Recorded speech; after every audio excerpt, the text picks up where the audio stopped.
आला हजरत इमाम अहले सुन्नत मुजद्दिद दीन व मिल्लत मेरे आला हजरत से किसी ने पूछा था कि हजरत जी बीबी नात पढ़ सकती है?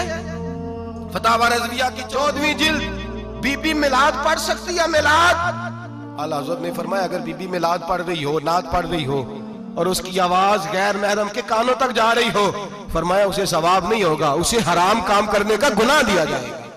बीबी को मना है, वो नात की आवाज भी औरत का ही नहीं पढ़ता, दीन में तो औरत की आवाज का भी पढ़ता है। दीन में तो औरत की हजरत सैयदा ज़ैनब, हजरत फातिमा की वो लख्ते जिगर जो मैदान करबला में इमाम हुसैन बराबर की शरीक रही सैयदना इमाम हुसैन के साथ। याह्या बिन मोइन कहते हैं मैं 15 साल तक हजरत ज़ैनब का पड़ोसी रहा हूँ। 15 साल।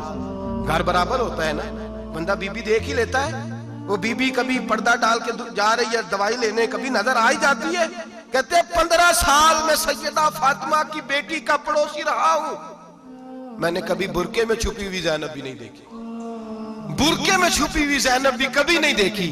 हजरत अब्दुल्ला बिन जाफर तैयार जनाबे अली मुर्तजा के भाई थे, उनके बेटे के साथ इनका निकाह हुआ था, बीमार हो गई तो हजरत अब्दुल्ला कहने लगे ज़ैनब चल तुझे हकीम के पास ले जाऊं, तबीब के पास ले जाऊं। तो हजरत ज़ैनब कहने लगी आप जाइए मेरा हाल बता के दवाई ले आइए। तो हजरत अब्दुल्ला जाफर तैयार कहने लगे शरीयत में गुंजाइश है डॉक्टर के पास जाने, हकीम के पास जाने की गुंजाइश है, तू चलती क्यों नहीं? तो हजरत ज़ैनब कहने लगी शरीयत में गुंजाइश तो है पर अब्दुल्ला मेरी मजबूरी ये है कि मैं फातिमा की बेटी हूँ। शरीयत में गुंजाइश तो है पर मेरी मजबूरी ये है कि मैं हुसैन की बहन हूँ। शरीयत में गुंजाइश है पर मैं हसन की बहन हूँ।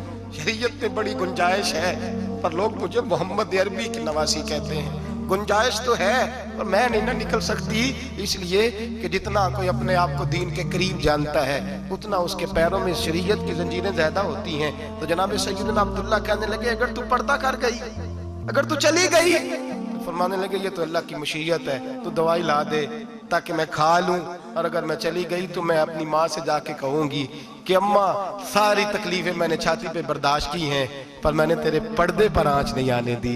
मेरे भाई ये उसवा नूर है, ये उसवा हसना है, ये हमें सिखाया जा रहा है।